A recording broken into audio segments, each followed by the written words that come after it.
topic is Dharma of Health and Healing, a study of the philosophy of Sri Thakur Ankur Chandra. Hello, good afternoon, everyone. Just give me a minute. I'll just share my PPT. Is my PPT visible? Yes, it is. Okay, thank you. Please keep it up on slideshow so that you can move it. Yes. Is it okay now? Yeah, it's okay.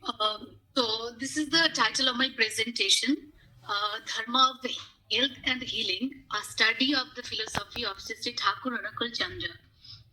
So let me just give you a brief introduction of the outline of today's presentation that I'm going to discuss today. So here you can see from my PPT. Second slide, is it visible? Yes, it is visible. Okay. So let me just briefly introduce why did I choose this topic.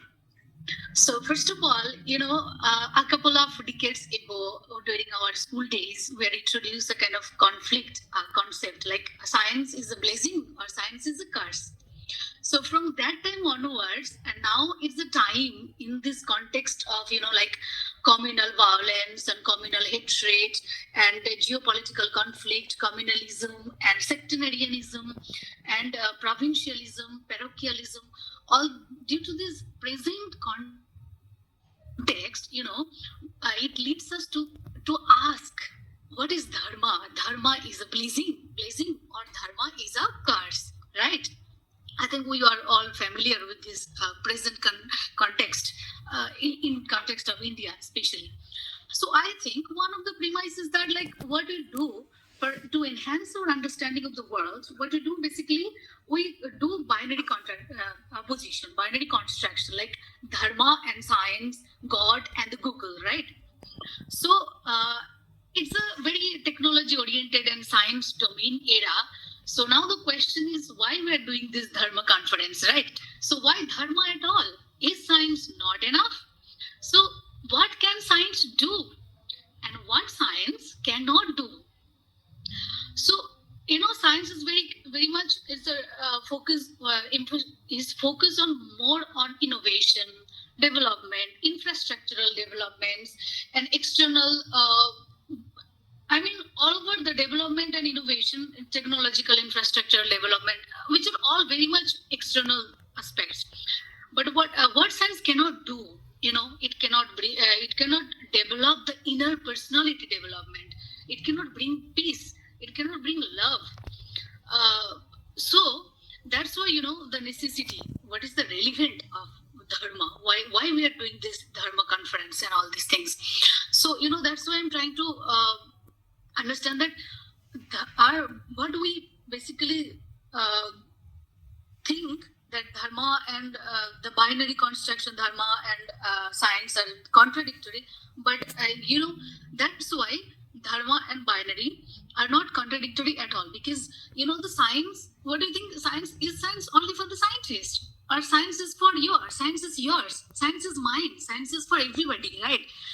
Because in dharma discourse, health plays a very significant role.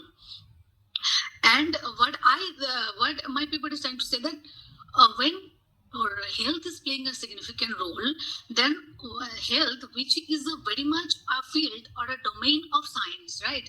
Then how could you segregate that this is different from, this is contradictory, or this is different? How could you differentiate this thing like dharma and science? So here I'm trying to, in my paper, I'm trying to focus on this, that here, that's why I'm saying that there is a connection between dharma and health. So these kind of questions that lead to formulate my problem. Why I choose health? Why health at all? Why spiritual health? What is it at all? What is it? So when comes the word health, what first comes to our mind is WHO, World Health Organization. But 1940 World Health Organization's first definition of health is like, as you can see from my PPT, health is a state of complete physical, mental, social well-being, and not merely the absence of disease or infirmity. So, another people argues that in the definition of World Health Organization health, there is a missing of spiritual. So there are some of the limitations I find that intrigues me to work on this topic. And even if you look at the SDG goals, even especially goal number 3, as you can see in the image, the goal number 3, which is a good health and well-being. So good health and well-being, they have so many targets. Target 1, 2, 3, 4. You can see. First one, it is talking about how to reduce the mortality rate of the maternal mortality rate, how to end the childbirth disease. The child-born death, the baby death, how to reduce that, how to stop tobacco, how to other diseases, how to stop accidents, how to improve the medicine and other vaccines and other things. But none of the plans, none of the targets talked about the spiritual health, as if it doesn't matter, as if spiritual health doesn't exist. But from my PPT you can see that Dr. Jones, in his book Spiritual Depression, Its Causes and Cures, first used the term spiritual depression in 1954. He says that yes, there is a thing that is spiritual depression.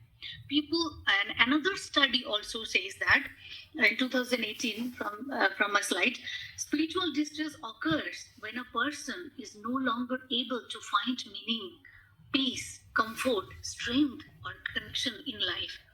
Then, another study in 2008, Coles and Wallach also addressed that with their experiment, BSI, that is their experimental tools.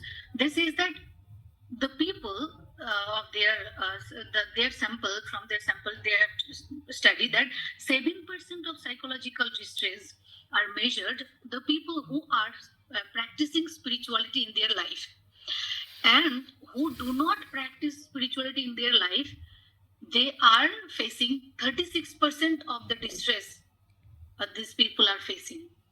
And another study also, Nafazi also claimed that 360 patients they have studied in Pasteur Hospital of Bam. They also suggest that people have tremendous do not practice their spiritual lifestyle or dharmic lifestyle. They have 29% normal stress, 31% severe distress, and 44 people had a severe depression. So here is the point. What is dharma then? What is the relevant? What is the pertinent of dharma? What is the importance of dharma studies? Because the spiritual health is an integral part of dharma. And that's why here, because dharma, the word, Sanskrit comes from the Sanskrit word dhar, that means to hold and to sustain. To sustain of what? Sustain and hold life. So we are feeding our stomach, we are feeding our body, but what about our soul? Are we feeding our soul? So that's why we need dharma studies. So from this the problems, from their problem, I frame my objectives. So there are few objectives for first of all, to explore the concept of dharma as represented in the literary books of Sri Thakur Anukul Chandra, as I'm doing the textual interpretation of it. And second one, to examine how dharma and health are interlinked in the select text of Sri Thakur, and also to understand how spiritual health plays a significant role in the discourse of dharma. And fourthly, to navigate how dharmic knowledge, which is the epistemology, and practices, that is the phenomenological aspect of dharma, help to heal the inner soul. Now let me introduce Sri Thakur Anukula Chandra. Basically, his former name is Anukula Chandra Chakravarti. He was born in 14 September 1888. undivided Bengal, but now it's in Bangladesh, Pabna Himayatpur. So basically, he's popularly known as a Sri Sri Thakur. He's also called by his devotees as a incarnation of Lord Vishnu and also Juga Purushottam. So basically, he was during his tenure, he was practicing homeopathy. He was a physician, not only just the doctor of body, but rather doctor of soul, doctor of spirit from spirit to spirituality, and also is known as a seer of life and growth. So he found his foundation satsang. First it was as a movement, spiritual movement, but later it transformed into organization and institution under the act of during it was first registered in 1925 in Pabna, British India, but later under Indian Union under the Society Registration Act of 1960. In 1951, it was registered. Then the center was in Deoghar, Jharkhand, India. So Sri Sri Thakur has a tremendous contribution to the lot of fields of our contemporary discourse, like dharma studies, health studies, religion, spirituality, education, society, marriage, science, eugenic science, life, economics, politics. All of the fields he covered. He has tremendous literary contribution to that. So, in the next slide, I'm going to do the because my method is literary interpretation, textual analysis. So I have chosen few of the text of Sri Thakur Anukulachandra as an epistemological dimension of dharma to understand why dharma and why health. So, in the first definition, Sri Thakur says that dharma means the laws that sustain life and growth with every effulgence of personality, both individually and collectively. It is the message volume 2, 1964. Another definition, he also says that dharma is ever compact with love, life, active existential perpetual service to oneself and to others, to concentrate it in its centered figure, the beloving advent. So it is ever commune to existence to thrive, elongated with peace, health, happiness, appeasing, peaceful service. Sri Thakur also says that to uphold the life and growth of self as well as of others is dharma. He also extend his definition that dharma upholds the life. Ma'am, sorry to interrupt. We have allotted 15-minute time, so you have to follow. Okay, just give me 3 minutes, okay? So these are the definitions he has given, that psychomechanic system that often inner core that manifests as a character mingled with the faith, hope and charity. So this is the definition of Sri Thakur always talked about, how it is connected to uphold the life and growth. This is the epistemological aspect, and here is the phenomenological aspects of dharma. While the satsang community, their prayer meeting, meditation, kirtan, bhajan, that helps to sustain, that helps in the field of sustainability, resistance, and also the individual and collective well-being. It strengthens the social relations. It also promotes harmonious coexistence. Sri Thakur says that meditation is the best medicine for the mind. It calms, clarifies, and connects you to the source of life.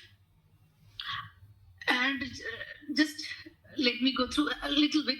Here he also talks about that it is not about the religion, Hindu, Muslim, Christian, and all these things. Rather, it's not about the provincialism like of state or country, Pakistan, none of this. But he said that satsang wants man and their growth. I am everyone's and everyone is mine.